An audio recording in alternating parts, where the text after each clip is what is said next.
मैं ईश्वर को धन्यवाद देना चाहूँगी। आज जस्ट मैंने नॉमिनेशन फाइल सबमिट किया और अभी तक तो एक्सेप्ट है, वो स्क्रूटनी के बाद देखा जाएगा। ईश्वर ने एक सुंदर अपॉर्चुनिटी दिया है।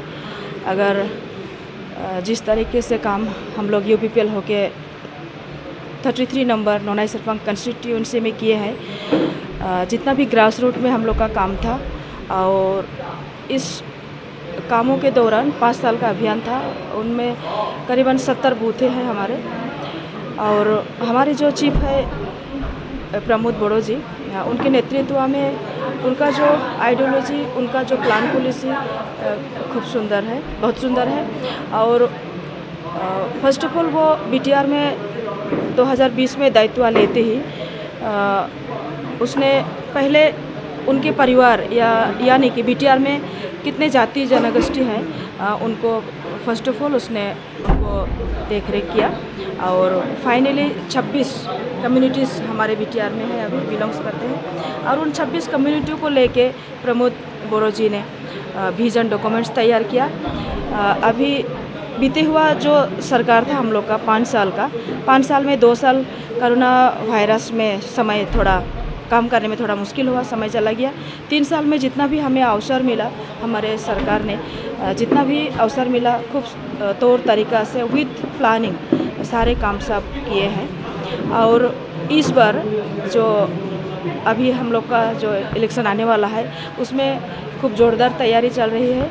और मैं 33 नंबर नोनाई सरपंच कंस्टिट्यूंसी से मैं सबसे पहले ईश्वर, उसके बाद मेरा सेकेंड गॉड बोलना चाहूँगी मैं प्रमोद बोड़ो जी, जिसने मुझे ये अपॉर्चुनिटी दिया है ताकि मैं भी एक हिस्सा बनूँ समाज का।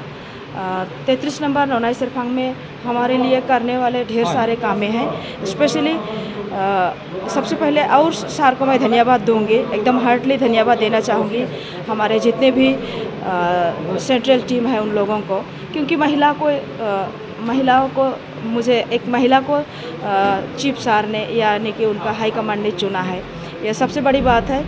और हमें भी आज से वुमेन मुझे भी कुछ करके दिखाना है। मेरा पास भी वो जुनून है, मुझे भी काम करना है लोगों के लिए। और पहले से भी मैं थोड़ा समाज के साथ जुड़ी हुई हूँ, लाइक एनजीओस, टीचर भी किया मैंने, संगठन भी किया। और इस बार पॉलिटिकली अगर 33 नंबर नोनाई सरपंच अभी जिस वेब में है, अभी जिस तरह से लोग मुझे सपोर्ट कर रहे हैं, उसी तरह से अगर लोग सपोर्ट करें 33 नंबर नोनाई सरपंच के, तो अच्छा रिजल्ट आएगा। और मेरा कंट्रीब्यूशन समाज के लिए रहेगा। 33 नंबर नोनाई सरपंच के लिए डे एंड नाइट मेरा समय मैं दूंगी, जितना सकूंगी मेरा एफर्ट में लगाऊंगी, जितने का बाद भी। जैसा कि बीते हुए समय में जितने भी लोग आए हैं, उन लोग अपना तरीक़ा से, जितने भी MCLS या EM आए हैं, उन लोग अपना तौर तरीक़ा से काम किए हैं। हमारे भी एजेंडा होंगे। और वो एक दल होता है ना, पार्टी जो होता है, पार्टी का जो आपका एजेंडा होता है उस मुताबिक से तो काम होगा ही।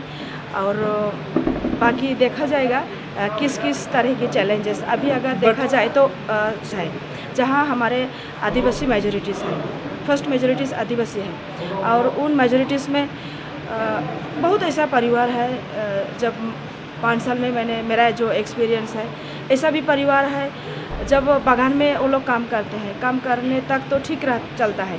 जब वो माँ बाबा जब रिटायर होते हैं, रिटायर के बाद उन लोगों के लिए रहने के लिए घर नहीं होता है। अभी भी अगर आप हमारे कंस्टिट्यूंसी 33 नंबर नोनाई सरपंच में जाएंगे तो ऐसे भी परिवार आपको देखने को मिलेगा। टीना ऊपर दिया हुआ है, लेकिन सारा टीना टूटा फूटा है। घर ऐसा भी है जहाँ साड़ी का पर्दा लगा हुआ है। और इसे ढेर सारे कामें हैं, ढेर सारे चैलेंजेस लाइफ में आएंगे। मैम, आपको मैं ये भी आप जैसे सेंट्रल के वुमेन्स को working committee, first of all मैंने पहले एक पॉइंट में बोला था कि चीफ सार ने अंदाज में, प्रमोद बोड़ो जी ने अंदाज में बीटीआर को चलाने के लिए नहीं बैठा है।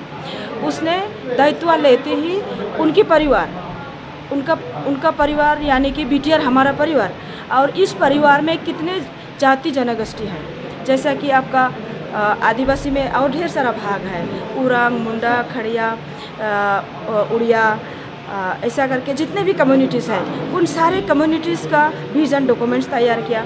जैसे कि आप अगर माइनॉरिटी में देखा जाए तो माइनॉरिटी में एक संप्रदाय है जोल्हा ना, जोल्हा खूब कम संख्या में है हमारे बीटीआर में। उन लोगों के लिए भी हम लोग ने विज़न डॉक्यूमेंट्स तैयार किया है। जैसे कि आपका आसामीज़ जितने भी कम्युनिटीज़ है, बंगालीस है, जितने भी 26 कम्युनिटी के लिए विज़न डॉक्यूमेंट। सरकार गठन होने का बाद, सरकार आने का बाद, कोई भी सरकार आने का बाद सरकार का जो तौर तरीका होता है, फंड्स होते हैं, स्कीम्स होते हैं, वो सब सरकारी तौर तरीका से दिया जाता है। लेकिन हमारे जो कल्चर, हमारे जो संस्कृति है ना, इन सब चीज़ों को अगर बचाए रखना है तो हमारे रीति नीति, हमारे जो भी रिवाजें हैं, हमारे संस्कृति है, हमारे भाषाएं हैं, इन सब चीज़ों को भी हमें सुरक्षित रखना है। बीते हुए 17 साल बीपीएफ ने बीटीआर में शासन किया, लेकिन इनके बारे में किसी ने भी नहीं सोचा था। इसलिए यही एक हम लोग का सोच है। पहले हमें लाना था शांति, अभी हम लोग शांति ला के आ गया बीटीआर में। आप लोग को भी पता है कि बीटीआर आज शांत है, अर्थात किसी तरह का भी बीटीआर में आपका लड़ाई झगड़ा इस कम्युनिटी से उस कम्युनिटी में जो फाइटें थी, ये सब अभी बंद हो चुका। शांति आया मीन्स हमारे बीच में एकता और प्रेम आ गया। अभी रही डेवलपमेंट की बात, और इस डेवलपमेंट को अगर हमें आगे लेके जाना है तो हर परिवार के लोग, बीटीआर के जितने भी लोग हैं, हम चाहते हैं कि हमारे साथ जुड़े। हमारे इस अभियान बीटीआर में जो शांति है, इस शांति को हम चिरस्थायी हम रख सके, उनके लिए हमारा भी फर्ज बनता है कि हम यूपीपीएल यानी कि प्रमोद बोडो सार के साथ जुड़े और सभी मिलके कामें करें। हमें ढेर सारा उन्नयन की काम करनी है, और उन्नति तब होती है जब परिवेश यानी कि परिस्थिति अच्छा होती है। जिस परिवार में शांति है, जिस परिवार में एकता है, जिस परिवार में प्रेम है, उसी परिवार में उन्नति आती है। तो यही मैसेज मैं हमारे सभी बीटीआर वासी तथा नोनाई सरपंच। मैं आपको एक लास्ट सवाल करना चाहता हूँ मैम। अभी महिलाओं की ढेर सारे समस्याएं हैं, स्पेशली स्वास्थ्य को लेके, आपका चाइल्ड मैरिज, सब इन सब हमारे बागान में ऐसा परिस्थिति है कि कुछ काम हम लोग ना चाहते हुए भी करने के लिए मजबूर होते हैं। अभी अगर आपको बागान की जो तनख्वाह है वो बहुत कम है, जिनके कारण हमारे जो बच्ची हैं ना, लड़कियां हैं, उन लोगों को पढ़ाई के लिए उतना फैसिलिटीज़ देना माँ बाबा का कुछ कठिन होता है। इन सब चीज़ों के ऊपर मेरा नज़र रहेगा। हमारे जितने भी लड़कियां हैं उनको पहला प्रेफरेंस दिया जाएगा एजुकेशन का क्षेत्र में, उनको मैं नज़र करूँगी। जैसा कि कई बच्चे ऐसा भी है, ज़्यादा तौर पे देखा जाए तो बागान में ड्रॉप आउट स्टूडेंट्स ज़्यादा होते हैं। उन लोगों के लिए बहुत कुछ करना है। ट्यूशन सेंटर्स वगैरह, स्कूल है लेकिन अवेलेबल टीचर्स नहीं है। उन लोगों को अगर कुछ अगर हम लोग देख सके, आज से सरकार तरफ से, आज से अगर मैं जीतती हूँ, कैंडिडेट रहेगा कि स्कूल्स में टीचर्स का क्या रोल्स है, स्टूडेंट्स कितने हैं, कितना टीचर होने से उधर अच्छा वो शिक्षा दे पाते, इस टाइप का काम सब महिलाओं के ऊपर अगर देखा जाए तो ढेर सारे काम हैं। स्पेशली स्वास्थ्य के ऊपर जो तनख्वाह मिलती है वो सफिशिएंट नहीं होता है, लेकिन इनका मतलब ये नहीं है कि मैं सबों को तनख्वाह दे दूँ, उन लोगों का ये वो कंप्लीट कर दूँ, ये नहीं है।